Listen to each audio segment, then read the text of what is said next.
ವ್ಯವಸಾಯ ಮಾಡಿ ನೀನ್ ತಲೆ ಹೊಡೆದ್ರೆ ಆಸ್ತಿ ಮಾಡಿರ್ಲಿಕ್ಕೆ ನೀನ್ ಸಿಕ್ಕಿಲ್ಲ. ನಾವು ನಮ್ಮ ಅಪ್ಪನವರು ಫ್ಯಾಕ್ಟ್ರಿ ಮಾಡಕ್ಕಾಗಿಲ್ಲ.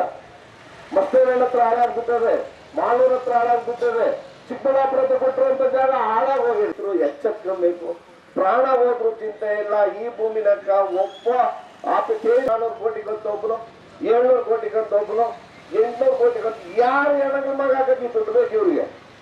ಎಣಗಳ ಮಗ ಹಾಕಿದ್ರು ಅದು ಕರಗಲ್ಲ. ಈ ದುಡ್ಡು ತಗೊಳ್ಳ ರೋಡ್ ಮೇಲೆ ನಿಲ್ಲಿಸಿ ಹೊಡೆಯುವಂತ ಕಾಲ ಹತ್ರಕ್ಕೆ ಬರ್ತಾ ಇದೆ. ರಾಜಕಾರಣಿಗಳೇ ಚೆನ್ನಾಗಿ ಇಟ್ಕೊಬೇಕು ನೀವೆಲ್ಲ. ನಾವು ಯಾವ ತಲೆ ಹೊಡೆದು ಆಸ್ತಿ ಮಾಡಿಲ್ಲ. ಯಾವೊಂದು ಇತ್ತು ಕರ್ನಾಟಕದಲ್ಲಿ ಮಾಡಿದ್ರಲ್ಲ, ಕೊಡೋನ್ ಬಿಡೋನ್ ಬಿಡದೆ ದಯವಿಟ್ಟು ಈ ಕೇಳಿ ಬಂದಿದ್ರಿ. ಯಾರ ಹತ್ರ ಆದ್ರೂ 100 ರೂಪಾಯಿ ಲಂಚ ತಗೊಂಡಿದ್ದೀರಿ ನಮ್ಮ? ಯಾವನ ಹತ್ರ ಬೇರೆ ಜೊತೆ 100 ರೂಪಾಯಿ ತಗೊಂಡು ವ್ಯವಸಾಯ ಮಾಡ್ತಾ ಇದ್ದೀರಾ? ಯಾವಾಗಾದ್ರೂ ತಲೆ 800 ಎಕರೆ ಇದ್ರೆ ಇನ್ನೊಂದು ಕೊಟ್ಕಪ್ಪ KDBಗೆ. ಹೆಂಗ್ ಚಂದ್ರಾಯಪಟ್ಟಣದ ವಜೆ ಮಾಡಿದ್ರು ನಾವು ಇದ್ದೇ ಇರ್ತೀವಿ, ಸ್ಟ್ರೈಕ್ ಮಾಡೇ ಮಾಡ್ತೀವಿ. ಈ ಜಾಗನ ನಾವು ಉಳಿಸ್ಕೊಂತೀವಿ. ಇಲ್ಲೇ ಅಂತಲ್ಲ, ಇಡೀ ರಾಜ್ಯದಲ್ಲಿ ಇವತ್ತು ನಾವು ಸ್ಟ್ರೈಕ್ ಮಾಡೋದು ಕಲಿಸ್ ಜಮಕೋಟೆ ಅವರು ಎತ್ತಿದ ಮೇಲೆ ಎಲ್ಲಾ ರಾಜ್ಯದಲ್ಲಿ ಎಲ್ಲಾ KBಡಿಗೂ ಇವತ್ತು ಅಡೆತಡೆ ಆಗ್ತಾ ಇರೋದು. ಆ ಎಚ್ಚರಿಕೆನ ನಾವು ಕರ್ನಾಟಕದಾಗ ರೈತ ಮಿತ್ರರ ಕಪ್ಪ ಹೇಳ್ಕೊಟ್ಟಿದ್ದೀವಿ. ನಾವು ಹಿಂಗೆಲ್ಲ ನಿನ್ನ ತಲೆ ಕೆಳಕ್ಕೆ ಹಾಕಿ ನಿನ್ನ ಕಾಲ ಮ್ಯಾಕ್ ಕಟ್ಟಿದ್ರೆ 2 ಕುಂಟೆ ಜಮೀನನ್ನು ಕಟ್ಟಿಸಕ್ಕಾಗಲ್ಲ. ಇಲ್ಲಿ ನಾವು ಎಲ್ಲಾ ರೀತಿಯಲ್ಲೂ ಸಿದ್ಧವಾಗಿದ್ದೀವಿ. ಎಲ್ಲ ಪರವಾದ ರಾಜಕಾರಣ ಮಾಡಿ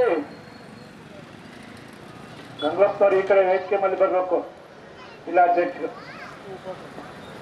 ದಯವಿಟ್ಟು ನಾವು ಮನೆಗಳಲ್ಲಿ ಕುಂತ್ಕೊಂಡು ಇದೊಂದು ಮೆಸೇಜ್ ಹೋಗ್ಬೇಕು. ಹಾಗೂ ಈ ರಾಜಕಾರಣಿಗಳಿಗೆ ಮುಂಬರುವ ಎಲೆಕ್ಷನ್ಗಳಲ್ಲಿ ಗುಣಪಾಠ ಕಲಿಸ್ಬೇಕು. ಯಾಕಂದ್ರೆ ನಾವು ಒಂದು ಊರಲ್ಲಿ ಹೋದ್ರೆ 75% ರೈತರ ಸ್ಟಾರ್ಟ್ ಮಾಡ್ಬಿಟ್ಟಿದ್ದಾರೆ, ತಲೆ ಹಿಡಿತಾ ಇದ್ದಾರೆ.